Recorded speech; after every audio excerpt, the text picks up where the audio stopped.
इस वीडियो में अपन ट्यूबलाइट के चौक को टेस्ट करना सीखेंगे।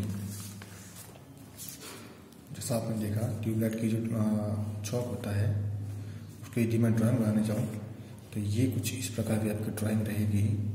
इसके अंदर ये आपका चौक रहेगा। मैंने चौक बना दिया।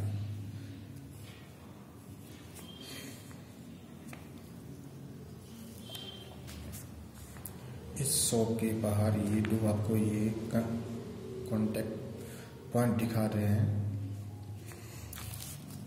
ये जो आपका चौक है, इस चौक को यदि मैं टेस्ट करने जाऊं तो आपको पता है टेस्ट करने के लिए आपको सीरीज टेस्ट लैंप यूज करना पड़ेगा। सीरीज टेस्ट लैंप, इसकी सहायता से आप चौक को टेस्ट कर सकते हैं। तो अपन यहाँ सीरीज टेस्ट लैंप का यूज करते हैं। मैं यहाँ सीरीज टेस्ट लैंप की एक ड्राइंग बना लेता हूँ। ये मैंने सीरीज टेस्ट लैंप मैंने ड्रॉ कर लिया। यहाँ पे मैं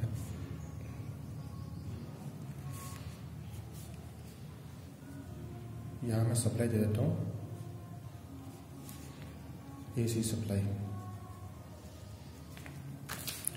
अब जैसे ही मैं इस चौक को टेस्ट करने जाऊंगा तो इस लैंप में क्या होगा, ये जो लैंप है, लैंप की यदि आप स्थिति देखने जाए तो लैंप नॉर्मली फुल नहीं जल करके हल्का हल्का जलता है। आपका लैंप हल्का जलता है। जैसे आप देखते हैं कभी कभार लाइट डिम रूप में आती है तो लैंप थोड़ा कम जलता है, उसी प्रकार यहाँ लैंप कम जलेगा। उसका कारण ये रहता है कि मान लीजिए कि ये इसमें से फेज जा रहा है, इसमें न्यूट्रल जा रहा है। तो यहाँ जैसे ही यहाँ से फेज चलना शुरू होगा, फेज यहाँ से इस वाले पॉइंट पे आएगा। यहाँ फेज आया, यहाँ से आप देखोगे तो इस तार के थ्रू ये इस कॉइल से होते हुए यहाँ से बाहर निकलता है। तो जैसे ही ये फेज या इस कॉइल से होकर बाहर निकलेगा तो इसके अंदर क्या रहेगा, आपका बहुत सारा प्रतिरोध रहेगा। ये प्रतिरोध क्या करेगा, ये प्रतिरोध इस धारा को रोकने की कोशिश करेगा।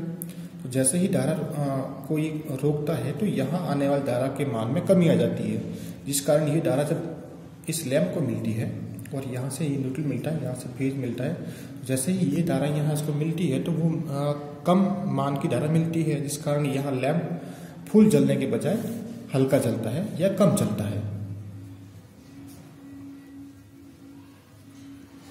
कम जलता है। तो आप जब भी चौक को टेस्ट करने जाते हैं, तो जब भी आप चौक को टेस्ट करने जाएंगे तो आपको क्या ध्यान रखना है कि जो चौक रहेगा वो चौक आपका कम जलना चाहिए। यदि कम जलता है तो आपका चौक ओके है। यदि चौक बिल्कुल भी नहीं जलता, यदि आपका लैंप जो है बिल्कुल भी नहीं जलता है, यदि यहाँ पे आपका लैंप नहीं जल रहा है तो मान लीजिए यहाँ पे क्या हुआ है, कोई ना कोई तार अंदर से टूट गया है, जिस कारण क्या है कि यहाँ से ये फेज जो अंदर जा रहा था वो अब यहाँ आके रुक गया, इस कारण आप आगे नहीं जा रहा है। इस कारण यहाँ से आपको लैंप को फेज नहीं मिल पाता। तो यदि कोई अंदर से कोई वायर अंदर से टूट गया है यानी ओपन हो गया है तो लैंप नहीं जलता है, यानी कि चौक के अंदर कहीं ना कहीं कोई कनेक्शन ओपन है। और तीसरी वाली बात के बारे में बात करते हैं। यदि तीसरी कंडीशन जिसमें क्या है, आपका लैंप फुल जलता है। जैसे आप नॉर्मली जो लैंप जलता रहता है आपके घर पे, उस प्रकार से अपन देखते हैं कि यदि आपका लैंप फुल या ब्राइट जलता है तो उस केस में क्या होता है कि यहाँ पे अंदर से कोई ना कोई तार क्या है डायरेक्टली शॉर्ट हो जाते हैं। जैसे मैं एक कंडीशन यहाँ बना रहा हूँ, यहाँ आप देखिए मैंने क्या कर लिया कि यहाँ से एक तार मैंने सीधा यहाँ इसको ज्वाइन कर लिया। अपन ये मान के चलते हैं कि क्या हुआ कि कोई ना कोई कॉइल का कोई वायर इसमें शॉर्ट हो गया। शॉर्ट होने पे क्या होता है, ये इसकी सप्लाई इस अंदर घूमने के बजाय ये सीधी ही बाईपास हो जाती है। तो यहाँ से आप देखेंगे जैसे ये फेज आ रहा है या फेज यहाँ पे आया और यहाँ से एक तो इसको यहाँ से आके घूमना था, जिस कारण इसका प्रतिरोध यहाँ जो प्रतिरोध है वो धारा को कम करता। लेकिन यहाँ क्या हो रहा है, जब ये पूरा तार शॉर्ट हो गया है तो यहाँ से ये फेज डायरेक्टली यहीं से ही बाहर निकल जाता है जिस कारण अब यहाँ धारा कम नहीं होकर के पूरी पूरी आती है, जिस कारण ये लैंप फुल जलता है। तो उस कंडीशन में क्या होता है कि आपका जो चौक रहता है वो शॉर्ट माना जाता है।